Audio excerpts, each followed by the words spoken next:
The night the monsoon winds softened, Captain Araya Lurkin stood on the academy's rooftop, the air crisp with the scent of wet earth. The moon hung low round, glowing, and impossibly calm. She breathed in deeply, the starched fabric of her uniform still warm from the day's grueling training drills. Down below, cadets filed out of the briefing hall like shadows dispersing across the vast courtyard. But one shadow moved differently, with a purpose that seemed to defy the evening's quiet retreat. Nicha. Nicha was brilliant, stubborn, and precise, all the qualities Araya admired in a cadet. But these traits were wrapped in a smile that Araya tried very, very hard not to notice. It was a smile that could disarm armies, or at least one very disciplined captain. From the courtyard, Nicha looked up and spotted her on the rooftop. She offered a small, almost shy salute before making her way toward the stairs. Araya tried to steel her posture, to resume the detached authority of her rank, but her own heartbeat betrayed her. It pounded a frantic rhythm against her ribs, a traitorous drum in the silent night. She knew she shouldn't be this affected,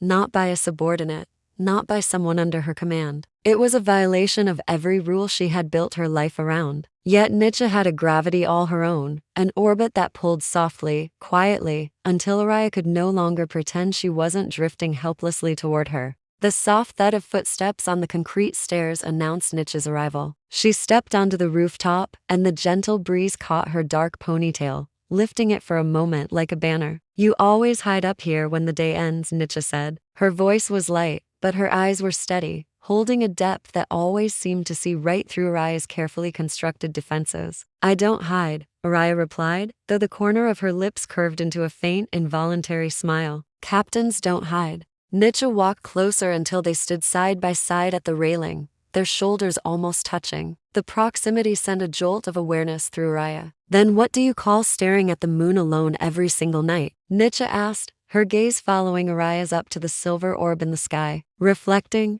The word was crisp, professional. "About what?" Araya turned her head, finally looking at her. The moonlight softened the sharp lines of Nicha's face, making her look younger, more vulnerable than the fierce cadet she was on the training grounds. "About what the next day might require of me," Araya answered honestly. "And what about what you want?" Nicha's question was a direct hit, precise and unwavering. Araya stiffened. "What I want doesn't matter. Rules are rules." The words tasted like ash in her mouth, a creed she recited to herself daily, hoping one day it would feel true. But Nicha didn't back away. She rarely did. That was one of the things Araya both feared and admired about her. "Sometimes rules protect us," Nicha said, her voice dropping to a more intimate tone. "And sometimes they trap us." Araya looked forward again, out over the sleeping academy, refusing to be read. It was a futile effort. Nicha had always seen her too clearly, her burning ambition, her ironclad restraint, and the quiet, desperate longing that couldn't fit within the rigid codes of their world.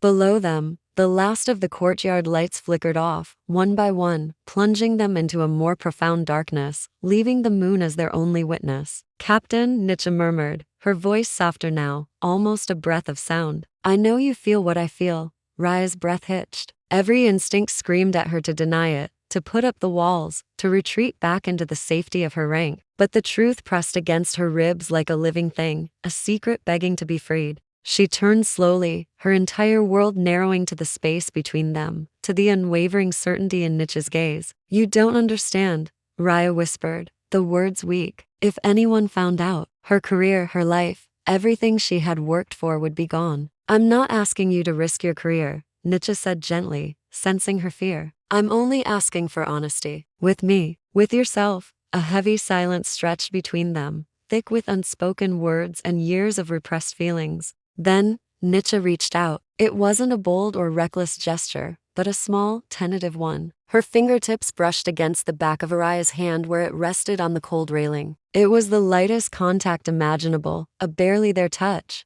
yet it felt like a thunderstorm rolling through Araya's chest, shattering her composure. Araya closed her eyes, trying to find her center, her discipline. "I shouldn't," she breathed out, the protest weak and faltering. "But you want to," Nicha finished for her, her voice a confident, reassuring whisper. The moon dipped behind a drifting cloud, dimming the world around them until only their soft breaths filled the space. It was as if the universe was giving them a moment of privacy, a shield from prying eyes. When Araya opened her eyes again, something inside her had shifted. It was like a door she had locked and barricaded long ago had finally, irrevocably cracked open. The light was starting to get in. Just for tonight, she said, her voice trembling despite her every attempt to control it. Under the moon, under no one's rules but our own. A slow smile spread across Nicha's face, soft, relieved, and so full of hope it nearly broke Araya's heart. She stepped closer, closing the last remaining inches between them. Their shoulders were touching now, a solid, grounding point of contact. Hesitantly, Araya lifted a hand to Nicha's cheek. Her fingers traced the warm, smooth line just beneath her eye. It felt dangerous. It felt forbidden. It felt absolutely right. Their foreheads met first, a tentative press that sent a spiral of warmth through them both, a silent acknowledgement of the monumental step they were taking. Nicha's hand came up to rest over Araya's, holding it in place against her cheek, as if to say, "Don't pull away. Not now."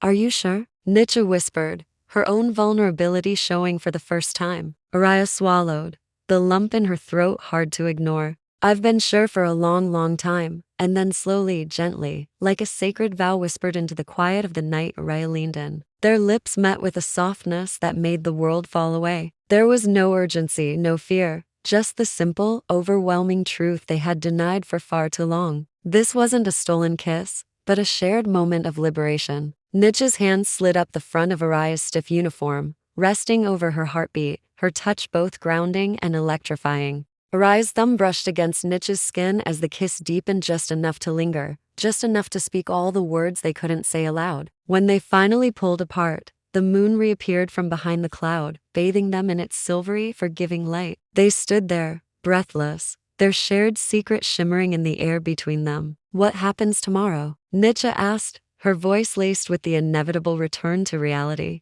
Araya let out a long, slow exhale, the tension of years finally beginning to release. "Tomorrow, we follow the rules. And tonight?" Nicha's eyes searched hers, needing reassurance. Araya took Nicha's hand, lacing their fingers together, a firm, undeniable connection. "Tonight," she said, a small, genuine smile finally reaching her eyes. "Tonight, we follow the moon." Under its silent, watchful glow, they stood together not as captain and cadet, not with ranks or rules or barriers between them. Just to hearts, finally, completely unguarded.